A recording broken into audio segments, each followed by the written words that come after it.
There we go. Good morning. And so, we went through in Ignite, we went through the buyer contract, and we typically go through the listing contract as well. And just from a time perspective, we didn't quite get to it. So I wanted to make sure that anyone who needed or wanted to just run through the listing contract had that opportunity. It is a contract that is pretty standard. We use the MLS form. We do not use a proprietary form. So there's nothing real tricky about it. And yet there are certain scenarios that aren't typical. And we'll talk about some of those. And mostly, I just like to make sure that we all know what the document actually says and how we actually can describe or explain some of the paragraphs or line items if we're ever asked. I know personally I have been put in a position in my career and asked to explain something on the listing contract or something on the buyer contract, and I didn't really know how to do it. So and that always I look back at that and think, I probably should have read that document before I put it in front of somebody, right? Just in case they had a question. And again, in transparency, I didn't. So I got stuck a couple of times not knowing the answer to something, and I swore I would never have that happen again. So then I studied the form better and had better answers and complete answers and realistic answers and objection handlers, if we needed objection handlers, for anything that might come up with the document. So I thought it would be fun, or at least in the absence of actual fun, like our version of fun for this morning, to just kind of run through that document. I did not send it out beforehand because you all have access to it either on the MLS or in Command. So you all have that document. But instead, what we'll do is I'll screen share a copy of it so we can just run through it. Feel free to, you all have the opportunity to unmute yourselves. So feel free to stop me at any point and ask some questions. If you want to, yes, I am recording the session, Lloydie. Thank you. I appreciate that reminder. So I have my little pink reminder here, but when it's down here underneath my phone, it doesn't do me too much good. So what we're going to do is just kind of dive through this. And again, if you have questions, just feel free to unmute yourself.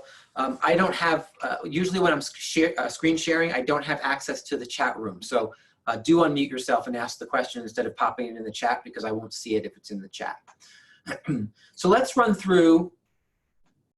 By the way, I don't know if you know this, but when I'm screen sharing, you can actually grab what's on your screen, that's actually what's on my screen, and move it so that it fits into your screen a little bit better. Sometimes the share has it hidden underneath something for you, or you're not able to see the whole thing.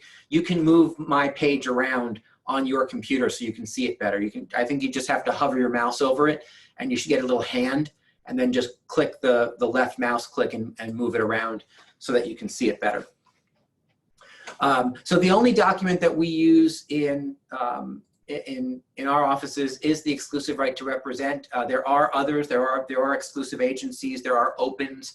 In my opinion, there's no reason to ever use anything else except the exclusive right to sell, even if you make adaptations to the exclusive right to sell. I'd rather see you use this document all the time and adapt it for atypical scenarios than start using other forms. So my opinion, you certainly have the right to use the other forms. I just don't like them as much. I think they don't give anyone as much protection as this one. And I think there's always a way to adapt this form to fit a certain scenario so that you don't have to go and use or learn another document. So the first part here is all pretty self-explanatory, and yet there are a couple of things that we need to address on it just to make sure everyone's got everything they need under their belt. First and foremost, I or we, the owners, right? What goes there? Again, not a trick question. It's the owners of the property, right? Where do you find the owners of the property?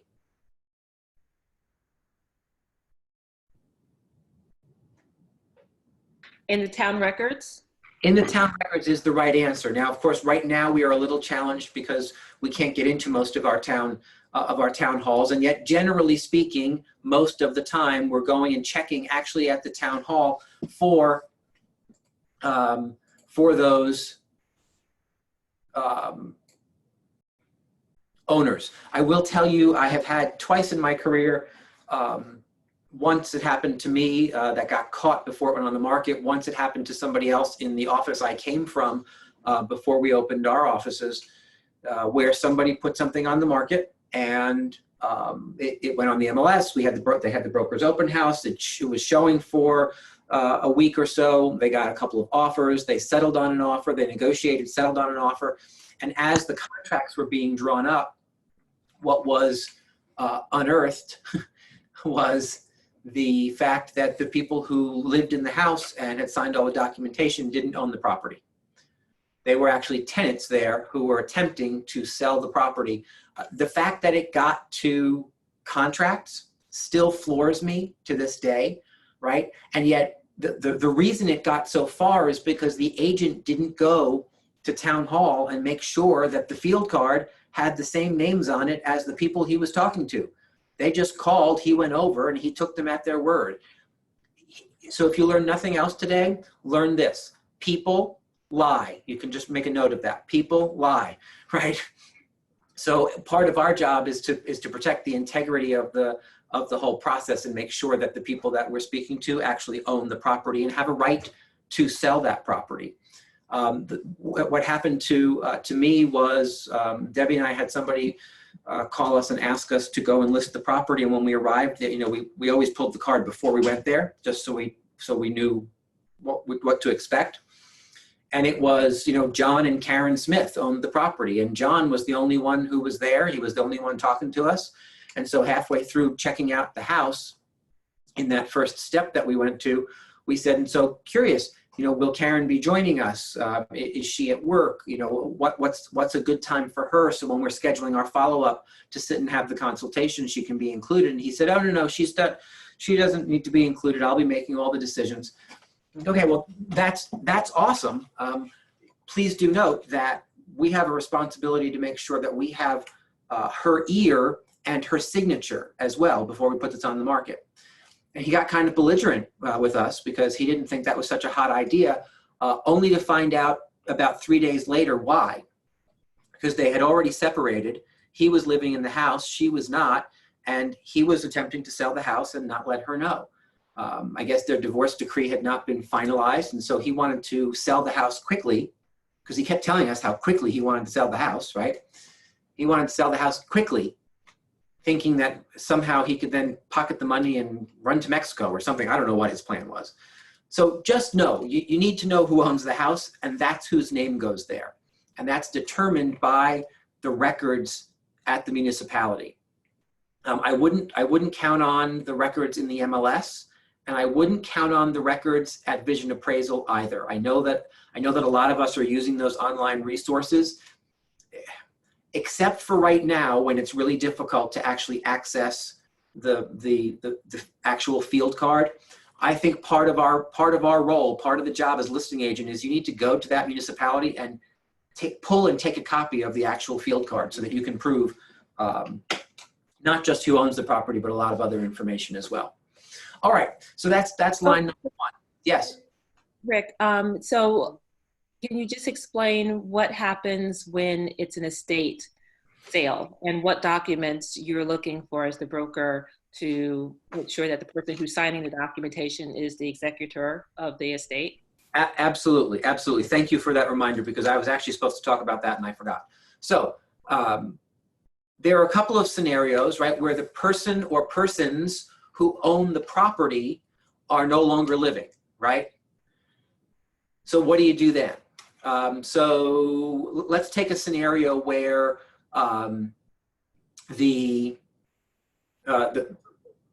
Jim Smith was the guy on the deed, right? He owns the property. He has now died, and you get a call from his son saying, hey, my father's property is this XYZ, and I'd like you to list it and sell it. Does the son have a right to sell that property? It depends. Yeah, the answer is maybe. The son might have that the right to sell the property. You need some kind of authorization, right?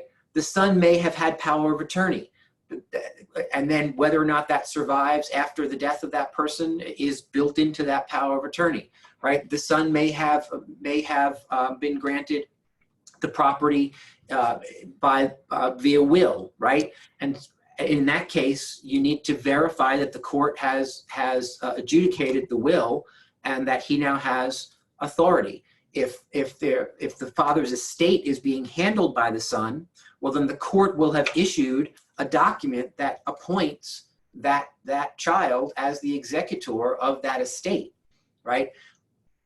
Just because the son calls and says, my father died, I need to sell his house, doesn't mean that you can put that property on the market with the son's signature. You need some version of a document that gives that person authority to sell that property, right? Otherwise, if you don't have authority from anyone else, you need to wait until the deceased person can show up and sign the document themselves. Does that give you an idea of how long you might have to wait? Because that's not going to happen.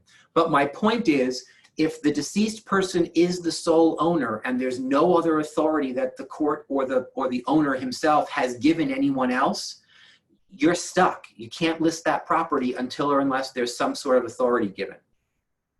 Same thing where if there's a married couple and one of them dies, if both are still on the deed, you need both signatures. And since one signature is no longer possible, that remaining owner needs to go and have some version of something done with the courts to either remove the deceased person's name from the deed or have some kind of authority over that person, right? Mm-hmm. We had a friend who died about three years ago, and as she had ovarian cancer, and as her illness got worse and worse, her partner that she owned the house with, she quitclaimed her rights in the house over to the co-owner prior to her death, so that when she died, it was like the week before she died, we kind of helped facilitate that for them, because the day she died, if she was still on the deed, there would have been a far lengthier process to be able to do anything with that house if the remaining owner so chose to do anything with it, right? So sometimes it's as simple as that. If someone dies unexpectedly, again, the courts have to get involved to make sure that all the rights of that person's estate are intact. Does that answer that question, Kimberly? Yes, it does. Thank you. Perfect. Hey, Rick. Yes.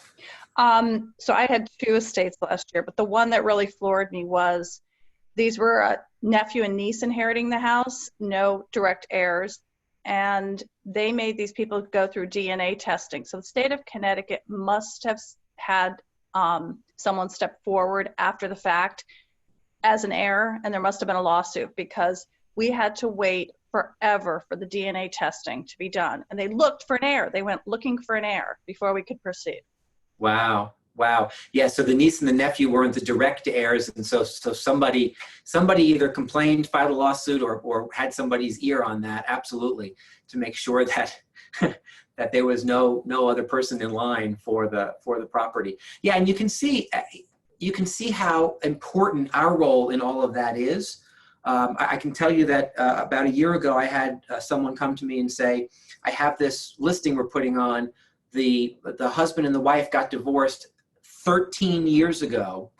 And for some reason, as part of the divorce decree, she agrees to have her name quitclaimed off of the property. It's all in the divorce decree. And yet she and or her attorney never actually took the steps of having her name quitclaimed off of the property at town hall. And so unfortunately, my advice was, you gotta wait. And so the agent went back, and the husband was all upset, and the husband called me and said, I don't understand, don't you want this listing? Like, hey, you're asking the wrong question. That's not the question to ask. The question is, how can we guarantee that your ex-wife is on board with the sale of the property? And he said, well, it's right here in the divorce decree. She doesn't have to be on board because she agreed to have it done. Yes, she did. And then it never got done. So as far as the municipality is concerned, which is the information we must go on, you both own the property. So do you think you could call her and have her sign the document? And that apparently was not going to be an avenue that he wanted to pursue. So they had to wait until I said, I would have your attorney call her attorney and say, hey, you never got this done. Now we have a problem. Can you, quitclaim is a simple, it's a one-page document. It takes 24 hours to have the attorney draw it up and record it. It's a simple process. And they did have to go through that, but boy, did that guy fight me tooth and nail. Why can't we just put it on the market? Well, because we don't have the authority to put it on the market by all current owners, as dictated to us by the municipality, right? So you have to be really, really cautious. I know that we're all interested and anxious to get properties on the market, and sometimes we get pressure from the people that we're speaking with. Just be really cautious that pressure doesn't push you to do something that is outside of the lines, especially in this particular category. You've got to color inside the lines, or else there's lots of liability. Okay, so all that for line number 1. Who knew? Clearly, we're going to be on this Zoom until Sunday. So the rest of it is at least the rest of this top piece is far quicker, right? So they, the sellers, as we just discussed, give you, now this is a little confusing because you can see it says Realtor here. And so oftentimes we think that means that we put our own names there. But if you look underneath here, what it says actually is firm name. Because as you know, in the state of Connecticut, all contracts are actually written with the brokerage. And so therefore, it's the seller's name up here, and it's Keller Williams Realty if you are part of the Ridgefield Market Center, or Keller Williams Prestige Properties if you are a part of the Stamford Market Center. Those are the 2 names that go here. If you pull these documents from Command, that's already filled in there for you based on your market center, right? If you pull them from the MLS and you have to fill them in, just know that that is not your your name. It's also not Keller Williams Realty and Lori Egan, right? I love you as much as you love you, except your name doesn't go here, right? It's only the brokerage. And then of course the property address is here through here, right? And so the first line here is the street address. As we talked about on either yesterday's call or one of the 4:30 calls this week, right now we're having our documents reformatted because this street address assumes that you're also going to put the town in, even though it doesn't give you a separate field for the town. So just know that you need to write in here, you need to write in here 123 Main Street, comma, Ridgefield, and then go in and put the zip code, or else you have a contract with no town, and that could be an invalid contract depending on who wanted to make a stink about it. We are having the forms reformatted inside of Command right now to add a separate town field, even though the MLS version doesn't have that. And then the listed price. Note that the listed price has to actually be a price. It can't be a range. It can't be, you know, 350 to 375. It can't be TBD, right? To be determined is not an actual number, and so therefore you don't have a valid contract. So I'm unable to countersign on behalf of the brokerage unless there's an actual number in there. The next piece of this are the owners and realtors agreements. Owners agreements. And so let's go through those quickly. So the parties agree that number 1, the contract goes into effect on blank and remains effective through blank. That's just 2 dates. Note that you do need 2 actual valid dates in order to have a valid contract. I have seen goes into effect on May the 1st and will remain effective through closing. That doesn't work. Nice try, but that doesn't work, right? Closing is not a date. To be determined, also not a date. All right, you need a start date and an end date. Many of you know that I have been pushing for us to actually take shorter contracts and get the job done faster. Generally speaking, I see between 4 and 6 months on a term. I've been toying with the idea that we should be going in a different direction and have 60-day listing contracts and have very specific conversations with our sellers that say, okay, you get me for 60 days. We need to make really good decisions because you only get me for 60 days. Frankly, I'm not sure you want listings for 6 months, and yet it's a whole other conversation and a whole other class that we can spend more time on that whole idea. But generally 4 to 6 months is what I see. There are a couple of opportunities that you might have for a longer contract period, more like a year. Some of those include new construction, short sales, relocation properties, right? Properties that have some other external factor that might hinder something getting done in a short period of time. If it were me today in the high end, if you're operating in the upper 25% of your market, that's just moving very, very slowly, right? You may want to extend that for 12 months as well. Number 2, all inquiries or offers concerning the listed property are going to be referred to us. Again, the I or the we is the seller, right? So the seller's agreeing to make sure that all the inquiries come to us. So if someone comes knocking on their door, they don't let them in and have a conversation. They say, you know what, I'm actually represented by Amy. If you can give her a call, here's her card, right? Number 3, you may place a for sale sign on the listed property. 4, install a lockbox on the property. 5 is an important one. You are not responsible for the maintenance, management, or upkeep of or for any physical damage to the listed property. Period. Right? It doesn't say you're not responsible, unless someone's showing the property and they have kids who misbehave. Right? Sometimes stuff happens, and what we're getting their signature on is we don't get to be responsible for that. Right? You understand that when you put your home on the market, if grandma's Ming vase is really that important to you and that precious, it should be packed, wrapped in bubble wrap, and in the basement or the garage, out of the way of the small children who may be running through your property, right? We can only control what we can control is basically what number 5 says.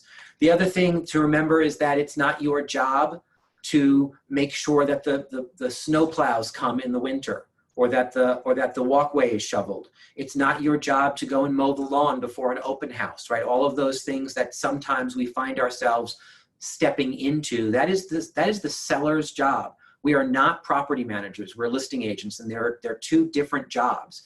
If you also want to manage the property for them, there's a different contract for that. And oh, by the way, there's also a different fee structure for that. Some of you step into property management and you're not even sure, you don't even know you're doing it. You're doing it because you want to be a nice person. I don't suggest that. Property management, that is. I do suggest being a nice person, but I don't suggest property management, especially ad hoc property management, right? Because that can get you into some trouble if in fact you are agreeing to do things that you don't have a contract for. Yes, Dan? We don't need a license for property management, right? It depends on what you're doing as a property manager, right? Property management per se does come along with pieces of it that require licensing, such as if you're leasing the property, obviously you need licensing. If you are handling money in any way, you do need a license for that. So there is not a separate property manager's license. However, lots of pieces of what we do as property managers, you do need a license for. Not all, but some. Thank you. All righty. Rick, yes. my understanding was that you need a broker's license to be able to open like a LLC, a property management LLC in Connecticut. Well, if you're going to handle things personally, yes, you need to be a broker because the broker is the only one who's authorized to handle money. Many of our agents, however, handle property management as a part of the services they offer on their salesperson's license, which is hung with me as the broker. So as long as you're pushing it through KW, you do not need a broker's license because I cover that for you. Understood, thanks. You're quite welcome. All right, number 6, you'll use reasonable efforts to sell the listed property. I just want you to note that that says reasonable. It doesn't say superhuman efforts, right? It says you'll use reasonable efforts to sell the listed property. And so depending on your seller, you may want to highlight that one, because sometimes I think that that sellers believe that it says you will use superhuman efforts to sell the property, and that is not what it says. It says we will use reasonable efforts. Number 7, we'll submit things to the service. The service is the MLS, right? And so that's just giving the authorization to submit to the MLS.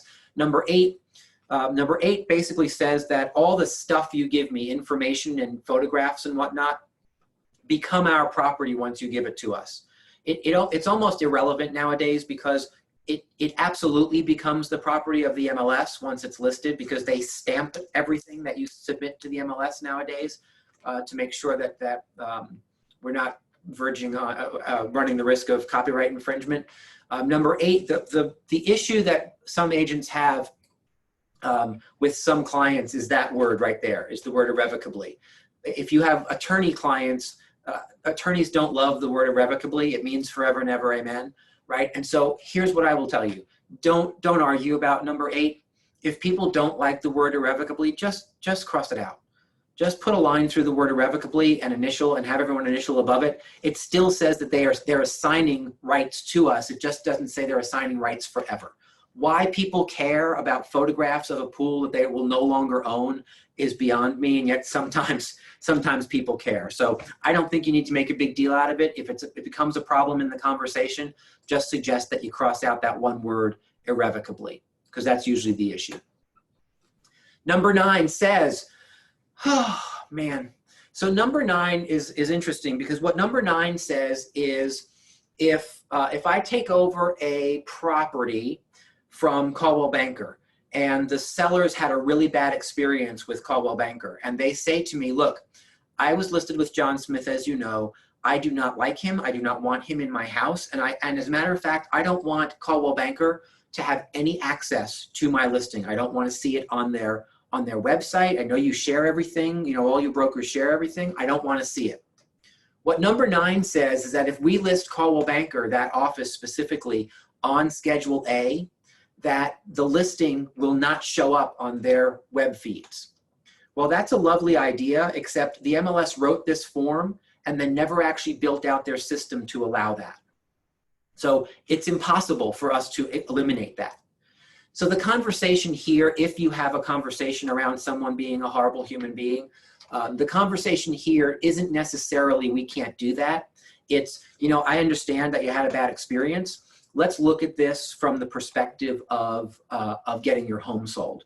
Can you see that John Smith himself, and certainly many of his colleagues at the Coldwell Banker office, may well represent the best buyer for your property? Do you really want to eliminate the best buyer for your property, knowing that they may be represented by either John or someone in his office? Let's do this. I'll make certain that if John specifically has a client to show the property, that he and I talk first. I will meet John and his clients at the house. I'll explain the situation. I'll take the clients through the property. John can wait outside, and then the property can be shown to the best buyer. We'll put that back in John's hands once they see the property, if you're really upset enough to not have him in the house. And you just work it out that way, right? It's not in the seller's best interest to eliminate anybody. And so you just have to have that kind of a conversation. I will tell you, in my career, I've had that happen 2 times. One time, that's not true. I've had it happen 3 times where I've had to eliminate somebody. 2 of the 3 times, I called that person and said, hey, I just took over the listing. I just wanted to let you know, whatever went on clearly left a mark on the seller, and they're not really thrilled to have you come and show the property. However, if you do have clients who want to see the property, I'll just meet you there and take the clients through the house so that you're not completely excluded. The 3 times I had to have that conversation with another agent, 2 of them went very well, and the agent said, I get it, it didn't end well, thank you for making that accommodation. And the one time, you would have thought I called and said that the agent's kids were ugly, because the drama that caused. Who do those people think they are? Who do you think you are? You can't keep me out of that house. I'm like, okay, well, first of all, the sellers can certainly keep you out of the house because it's their house. I don't encourage you to go onto the property because they may A, have guns, and B, they certainly have a phone and can call the police. But it was just a weird conversation. I thought I was doing both the seller and that agent a favor, trying to facilitate something if something came up. That agent saw it very differently. So anyway, that's number 9. It doesn't really allow you to do what it says. Just be aware of that. And I think as listing agents, we're called to have a different conversation. And that conversation is more along the lines of, that doesn't serve you, right? Let's figure out a plan. Let's have a strategy to work around your upset with that person or that office. Any questions on the top half of the form? Rick, Yes. number 7, and a few people have brought it up because not everybody, I mean, I read through this when I'm with my clients, but it says you'll submit the listed property to members of the service. Yep. It's sort of like, what the hell is the service? I know. Well, it says it in number 4. The answer to that question is in paragraph 4, right? It says, I understand that other participants in the SMART MLS, i.e. this, otherwise known as the service, have keys to this lockbox. So it's defined for you in paragraph 4. I know, it's just awkward. I mean, it should be then just say it's the MLS. Do you know what I mean? But anyway. Sure, and yet it doesn't. So yeah, we're Yeah, no, I get it. I know what it is, but I got mean, it. It's been a question from clients and they should change it. Yeah, well, they should also change number 9 to actually read accurately because they can't do what it says. So Right. Unfortunately, you know, they clearly have bigger fish to fry figuring out how to hinder our performance and with more rules. All right, so the middle section of this form, you can see the 2 large paragraphs in the, large type sentences in the middle there. The first talks about lien rights. If you were on the call the other night when we talked about the buyer form, it's the same conversation. We do have lien rights in the state of Connecticut that allow us to place liens on properties if we believe that we're not going to get paid. However, they're written very, very poorly. And so I choose, instead of using these lien rights, to have us just raise the standard of our play to a level that says if something is going askew with a particular client, don't wave lien rights around. Let's sit down and have a conversation and find a way forward so that we don't have to worry about not getting paid, right? I'd rather handle things directly and personally than wave a statute around that doesn't really help us anyway, because lien rights are not automatically a payment, by the way. Even if you can file a lien prior to the closing, and on the listing side, it's kind of ridiculous. You have to know 3 days before the closing that you're not going to get paid in order for the lien to actually mean something. And then once the lien, even if you did do that and the lien meant something, you then still have to bring a lawsuit within 6 months, I believe, to have the sellers perform on the lien. There's a lot of silliness around those lien rights. But just know that that's what it means and that they are available. If the sellers ask, you can just remind them that they are available to us just in case something goes sideways. The next piece, though, I think is probably one of the most important pieces of this document. The amount or rate of real estate brokerage compensation is not fixed by law. It's set by each broker individually and may be negotiable between the seller and the broker. Why is that there?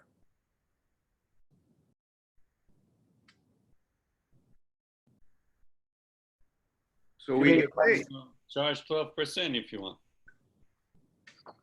So yes, that's what it says. That's what the content actually says. Why is it there? Why does it show up on? We get paid. Why does it show up on the form? That notice. So there's no antitrust issues. Because it's the law, right? That's exactly right. Right. The law in our state says that verbiage has to show up on every single listing contract. And so if the state believes it's important enough to broadcast on the top of every single listing contract, I personally think it's important enough to bring it to the seller's attention. And I will tell you that one of the things that I learned to do over time is I didn't go line by line through listing contracts, but I absolutely paused here and said something to the effect of, Mr. and Mrs. Seller, I do want you to pause in the middle here. There are a couple of rights that you have. I want to make sure that you understand. The first is that there are broker lien rights in the state of Connecticut. So if you and I start to have a disagreement about how we'll get paid, we do have some lien rights that the law allows. But second and most important is this notice here, that the rate of compensation is not fixed by law, right? Number 10 says that my fee for services is 6% of the agreed upon sale price if during the term of the contract the property is actually sold, or if we produce a ready, willing, and able buyer for you, and there's agreements around that, we may still be due our commission. So my explanation of the notice just flows right into, yes, it's not fixed by law. Here's what I charge. And for those of you who try to avoid the commission conversation, I will tell you what I learned is when you step out right in front of it and point to it confidently, there are fewer questions around what your commission actually is than if you attempt to avoid a conversation around it, right? So just for what that's worth, that notice was always a stopping point for me, because what I learned is sellers who listen to you say, hey, it's not fixed by law, it may be negotiable, and oh, by the way, here's what I charge. Respect what you charge more, because you already let them know that this isn't a standard commission, it's not fixed by law, there's conversations that can be had around it. And many of you don't do it that way because you don't have the objection handlers, and you're afraid that if you say that and then point to your commission, that if they say, well, I don't want to pay that, then you're not quite sure where to go, right? So that's a different conversation, objection handlers around commission, that we can certainly put on the books if you think it would be helpful. And yet, I just want to point out to you that middle piece of the document is a place that I used to always pause, just to make sure that people were clear that here's the law about commission, and here's what I charge, and here's when that actually kicks in. Just while we're there for a second, in our organization, is there a minimum commission that you can or cannot put in there before you need, like some written approval or something? What is that number? There's no number. Bogdan says, you're not going to tell me how to list my property, and he's 100% right? In many organizations, if you list below a certain number, you're supposed to get somebody's approval before you can move forward on that. I came from an organization like that. If I was listing less than 5%, I was supposed to get the broker's okay before I went ahead and listed the property. I will tell you that I thought that was the stupidest thing on the planet. So I was always in trouble, because for a while I wanted signs out more than I wanted to get paid a full commission. And so I went ahead and offered 475s out to everybody when I was brand new to get my name and my signs out there. And so I was always in trouble at my old brokerage because I never got the permission, because to me, you're sitting with somebody having a conversation and then have to say, you know what, I just have to go and ask my daddy something. Excuse me, just wait 1 minute, right? It's ridiculous. So your commissions are your business. If you want my help in holding your commissions high, it was something I was pretty good at when I was a listing agent. I would say probably 80% of the listings I took were at 6%. And yes, I still believe that you can obtain that number today. We have agents in our companies who prove that all the time, right? So the idea that the 6% listing is a thing of the past is false, because I can prove otherwise. So do know that commission rate is your decision, and it's your decision alone.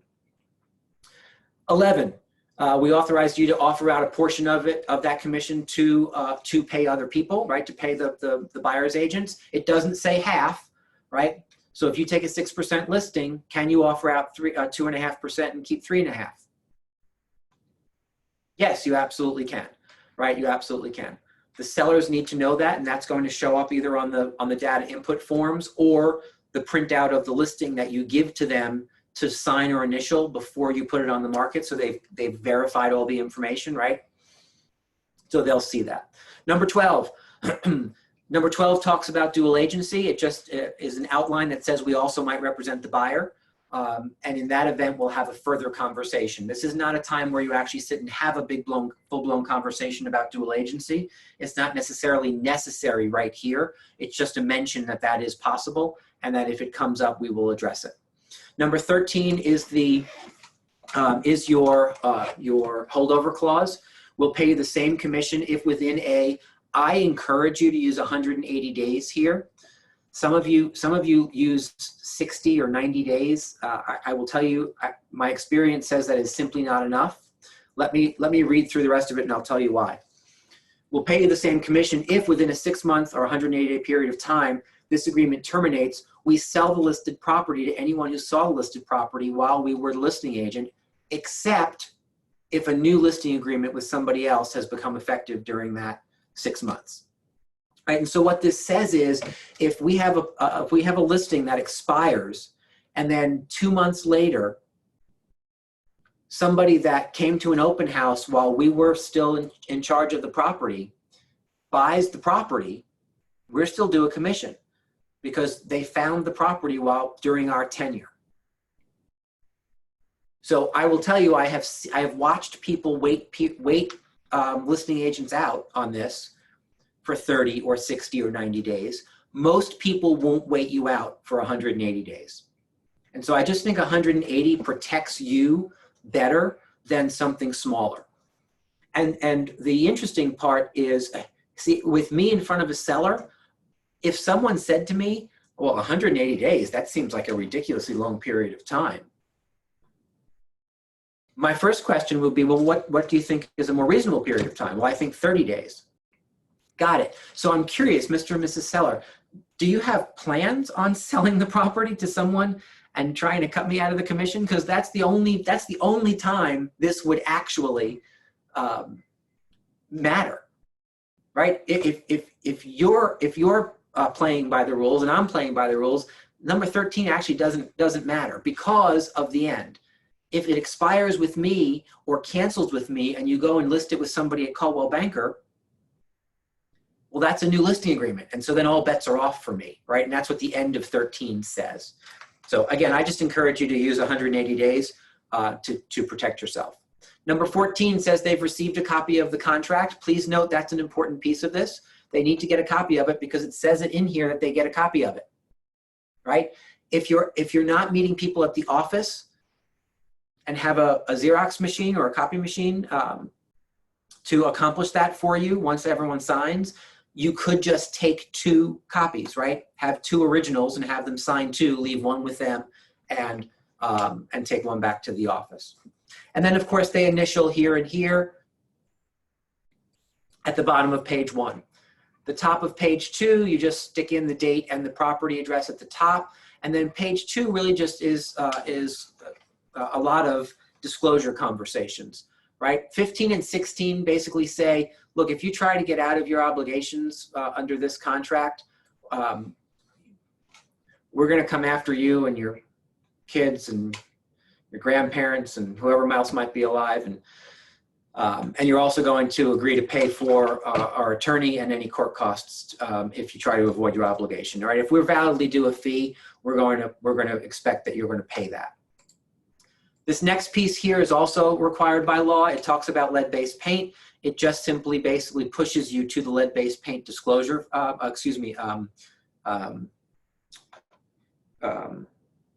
Disclosure. I had the right word. Sorry about that. Disclosure form. That will be required for any property that was built in 1978 or earlier, right? So you have you just have this notice there. 17 is another one. If Michelle, if you're making a list and want to send all the stupid things on this form to the MLS for them to change, 17 is definitely one of them, right? 17 is a conversation that is all about disclosure of these things, UFFI, radon, lead, and asbestos, which is all now covered on the property condition disclosure form in our state. And what's silly about this is that we ask the sellers to make disclosures on this document that nobody sees, right? They see it, you see it, and the MCAs in the office see it, right? I see it, but I never even look at this. When I'm reviewing it before I put my signature on it, I'm looking at dates and commissions to make sure that all of that stuff is written properly, so that if anyone ever tries to not pay us, that we can protect your commission. I'm not looking. I don't care who has UFFI in their walls, right? So I think this is kind of dopey, and yet it's still here. So since it's still here, you do have them fill it out and make the representations. What is UFFI, just in case anyone ever asks you? Do you know? Yeah, the formaldehyde thing. It is that. It is, so it's urea. Here, I'll type it for you. Oh, you know what? I can't type when I'm sharing my screen. It's urea formaldehyde foam insulation. That's what it stands for. It's on the form. It's outlined in section 17, second line. Oh, does it say it up there? Oh, yeah, it does. Look at that. See that? Thank you, Kimberly. Right, so urea formaldehyde foam insulation, right? That's what that is. It's the stuff in the 70s that they used to blow into the walls of houses, Right. right? That they stopped in the early 80s. Here's the thing, even if you have UFFI in the walls of your house, the off-gassing from formaldehyde, from urea formaldehyde, stopped a long time ago, right? It's not even really a danger anymore unless you open the wall and maybe start eating it, which I don't recommend. Hey, Rick, just a quick question. Yeah. I downloaded that form that you're using, and mine says revised 419, and it's not quite the same. Page 2 begins with item 13. Yours, I think, began with 15. Do you have a more recent one? Yeah. So this one has the delayed listing information that we're getting to right this very minute. So I think where did you download it from? From Command? No, I downloaded from the MLS. Okay. So really? Okay. So so I don't have an answer for that. So you can use either. Okay. The one that is downloaded, there is a version of this with a delayed listing piece right here at number 18. The reason yours is a little different is because it doesn't have section 18. No, it has a section 18. Okay. Well, then I have no answer. Sorry. Yeah. Okay. Thank you. So the section 18 talks about the delayed listing piece that has gone into effect in the last 12 months. And so if you are delaying the listing, you can, instead of having that whole other form, you can consolidate all of that information right here on this one document and delay the listing from here.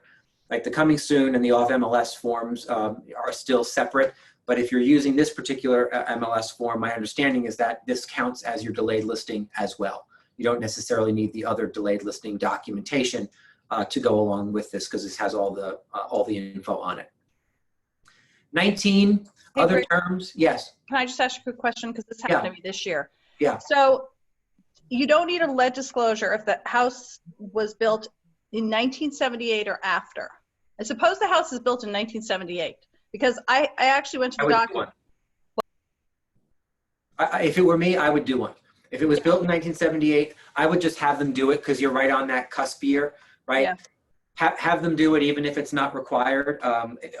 Their attorney may decide that they don't like that answer I just gave, and yet their attorney can always rescind the document because it's unnecessary if they so choose. Most people don't have tests anyway, so the disclosures, 90% of the disclosures or 98% of the disclosures all say, I don't know and I don't have any tests anyway, right? So, Right. Yeah, So- when I looked it up, it said built before, so I didn't do one for that particular house. It went through, but I was just curious if I was wrong. yeah, in 78, I would have them do it because you can see I think on this form, it actually says something about 1970, which is totally inaccurate. You see that right there? That does say 1970 on your screen too, right? Okay. Yeah. So somebody brought that to my attention recently too. Again, it's why this form really needs to be updated. We keep threatening to do a proprietary version of this, and so it would have the KW stamp on the top and make some of these silly adjustments and make it more relevant. We just haven't taken the step to actually do that yet. All right, so 19 other terms as we tick out of time. 19 other terms. What goes in there, or what could go in there?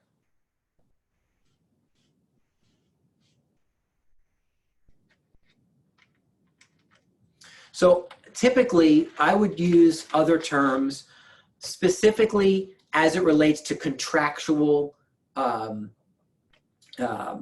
adaptations. And what I mean by that is don't put showing instructions in there. Right, showing instructions don't necessarily belong in the listing contract. Inclusions or exclusions, right? Some people write in there, excludes dining room chandelier. That's not where that goes. You don't need the inclusions or the exclusions or the showing instructions or what the dog's name is or anything like that in the listing contract. Keep that in your notes separate. Keep it on the data input sheets or what you're putting into the MLS. If you really want to write it someplace, use what is typically a blank form in Schedule A, although I don't really love them there either. So 19 really is about you offering, what about exclusions, right? Sometimes we're asked to exclude Aunt Millie or the neighbor up the street from the listing contract. So your exclusions would go in there. I'll talk a little bit about exclusions in half a second. Exclusions would go in there. If you had some version of a commission adjustment, all right, that might go in there. Sometimes agents decide that they're going to take a 6% listing unless they represent the buyer as well, and then they're going to do it for a combined 5, right? I will tell you that was not my program. My conversation with sellers was, tell me why you think it's a good idea to disincentivize me to find your buyer. When as your listing agent, I'm the one who has the most gain from finding you that buyer. Like, why would you disincentivize me? That doesn't make any sense. And sometimes the sellers say, well, but isn't 5% of the total enough? Well, sure, 5% of the total is enough if you want me to do 5/6 of the work. Right? And if you're a 5% listing person, sometimes you decide to do it for 4% if you're on both sides. I don't think it's a great idea because I think it's and yet you get to make that decision. Here's what you can't do. What you can't do is make the decision that if anybody inside of the organization finds the buyer. Sometimes I see some of you write, if Keller Williams provides the buyer, commission will be reduced to 4%. Well, the only way that works is if you as the listing agent are taking the full hit on that. You can't expect somebody else in the office when you're offering out 2.5% to accept less because you didn't negotiate your commission well as the listing agent, right? So just be really careful about how you write that. Sometimes we had like a friends and family plan, and that friends and family had nothing to do with friends or family. It had to do with 2 transactions. And what I mean by that is we would give a discount if you listed your property with us and then bought another house with us. However, what we did was we didn't adjust the listing contract. So our listing contract was our listing contract. If you then went ahead and bought with us, we gave you something back on the buy. And the description of how that worked out was we would offer a 0.5% calculated off of the lower price of the 2 properties, credited back at the second closing, which was usually, if someone was buying something and selling something and buying something, typically the second closing was the purchase, right? Because most people use some of the funds from their sale to buy a purchase. a lot of people who give a discount for the sell and the buy take it immediately off the listing contract. And I don't think that's a great idea, because I have been stuck where suddenly people sell their house and their circumstances change. And now they're not buying a house, they're going to rent. Well, I just gave away a full % or a 0.5% on the list side of a $700,000 house. And instead of getting a full commission on a purchase, I'm going to get, $800 from a rental. So I don't think it's a great idea to take it off the list side. I also had somebody, after we sold their property and I had taken it off the list side, decide that they weren't going to stay local and they moved to California. And their sister already lived there and put them in touch with an agent. So I wasn't even able to obtain a referral fee on the buy, right? So you have to think about all these things that could happen and write your contracts in such a way that you are at least protected if in fact the second closing doesn't happen. And that to me means keep your listing contracts as clean as possible and offer deals on the second purchase. Let's talk about exclusions as one of the last things we deal with. Exclusions, I used to live kind of in fear of exclusions. I found for a while a lot of people were asking about exclusions, and I didn't really know how to handle it. And so I would try and objection handle it. I would fight against it. I would try and help them see that wasn't necessarily in their best interest, because they didn't get market exposure if they were just going to sell it to the guy up the street or Aunt Millie. And then what I learned over time was that so many of the, 95% of the time, the exclusions never come to fruition anyway, right? So I stopped fighting it and instead just immediately agreed to it under certain conditions. And so my conditions for writing exclusions in were as follows. I will absolutely agree to the exclusion. The first thing we need to do is we need to name that exclusion by name and by, if in fact they are related to you. I just want to know what the story is. So we're gonna exclude that person by name. We're going to exclude them for a period of, my exclusion period was between 7 and 14 days. I liked 7. I was willing to go to 14. Every once in a long while, if I really got pushback, I would extend it to 30 days. But there was certainly a clock that was ticking on that exclusion, because I made that mistake one too many times where 5.5 months in, after I spent all my time, effort, and money on a property, the exclusion came and said, okay, I'll just buy it now. Because of course we had reduced the price enough that the exclusion was now interested. And I got Zippo, right? So by name for 7 to 14 days. And if the exclusion does purchase, I will credit you 50% of the commission back at closing. So I still get 50% of what we agreed to. So if it's a 6% listing, I'm still working for 3%. I'm not just cut out into the wind. I'm still there to manage the entire transaction for you and get you to a closing table. And so that's how I wrote my my exclusions, because I think they just protect you better. And then the deal I made with the sellers was, once this exclusion gets written in and you sign this document, my first phone call is going to be to this exclusion. I made the call myself. If it was Aunt Millie, tell me what Aunt Millie's telephone number is. Who's the neighbor up the street? What house? I'll go knock on the door.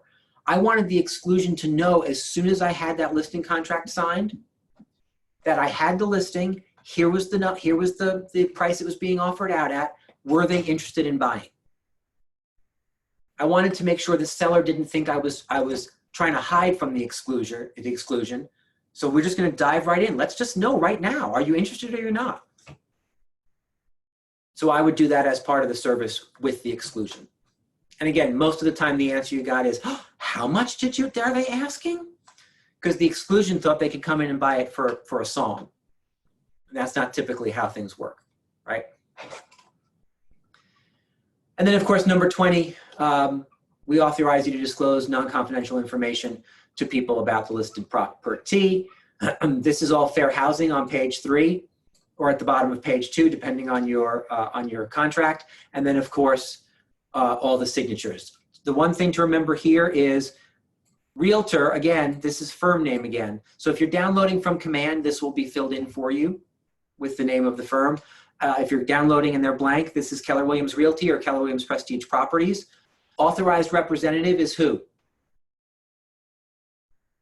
That's you. That's exactly right. Right. So you sign here as the authorized representative with the address of the brokerage. Broker is me.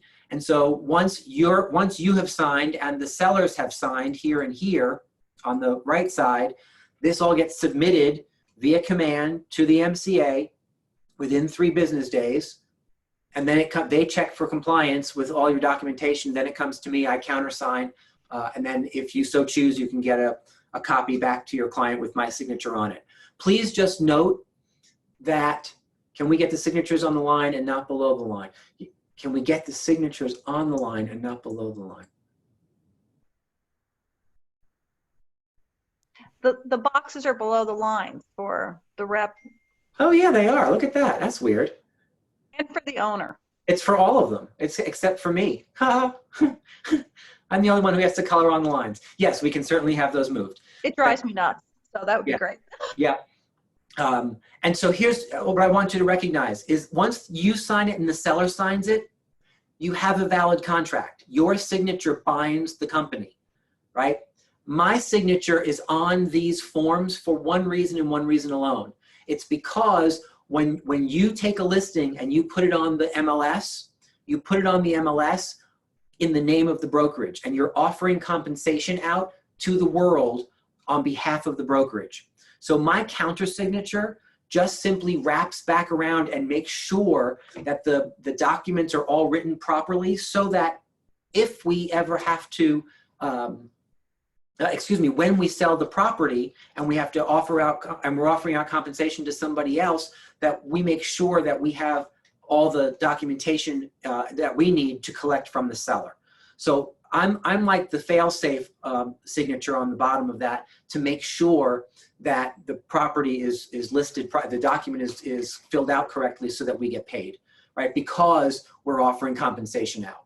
On the buyer side, I don't sign your buyer agreements because we're only being offered compensation. We're not offering compensation. But that's why there's two signatures on the list side and not on the buy side. Any questions that we didn't cover on this document?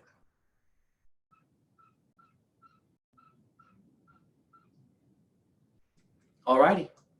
Well, with that, that is our program for this afternoon. And I think we're out of time anyway. So yes, so I hope that was helpful in terms of just a kind of a run through of that document, just to remind you of all the fun ins and outs of it and what it needs to look like in order to make sure you get paid.